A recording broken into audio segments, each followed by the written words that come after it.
Hey guys, how you doing?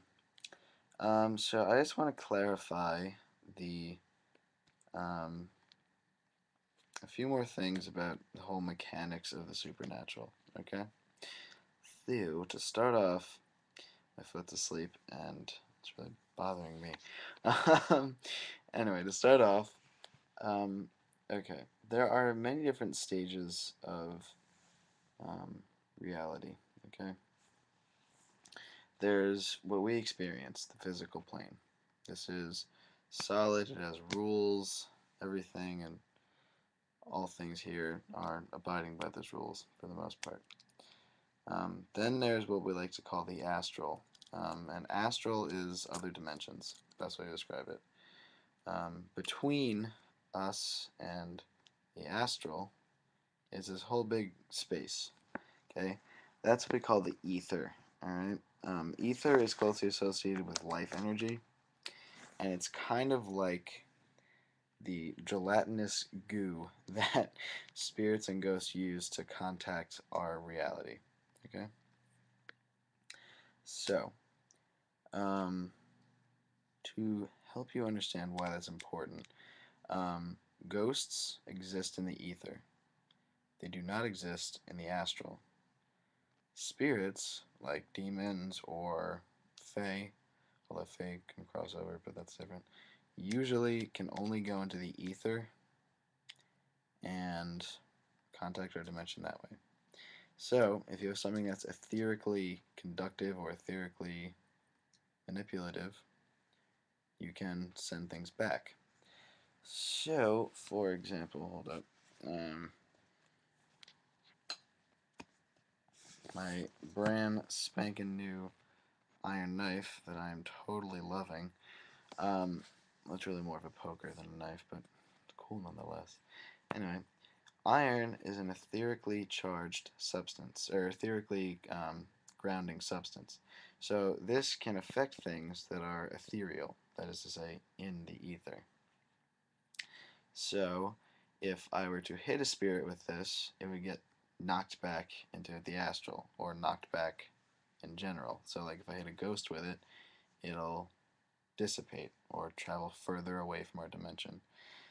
Just about every single material on Earth affects the ether in some way. It's just some are conductive, some are grounding, some are.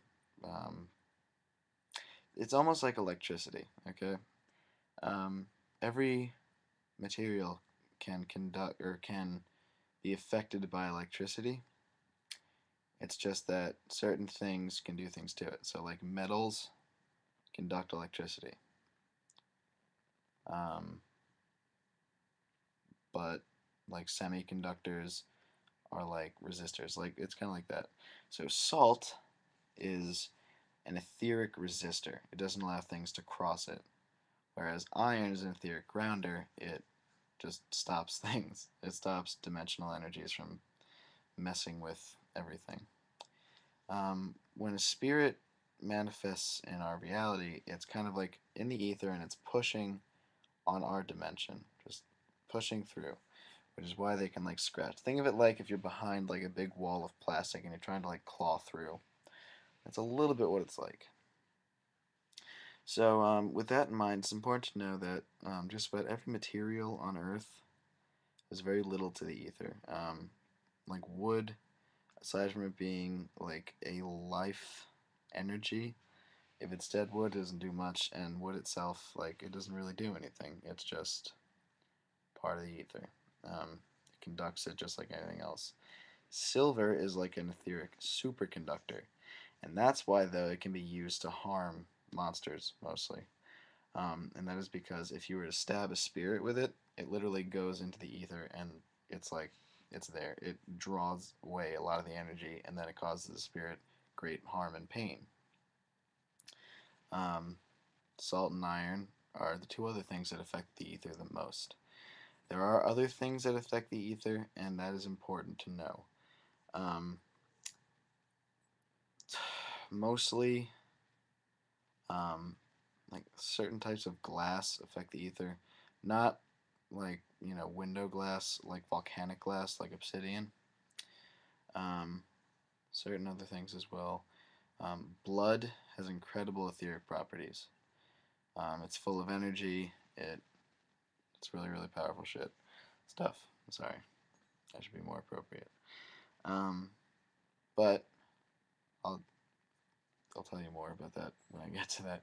But for the most part, hunters and anyone else who cares for their own protection always have on you silver, iron, and salt. And this is because their various etheric properties can stop spirits from harming you or displace their energies or harm them um, completely. Remember, iron is a grounding agent, salt is a resisting agent, and um, what should we call it? Silver is a conductive agent. All right, everyone. Have a good night and happy hunting.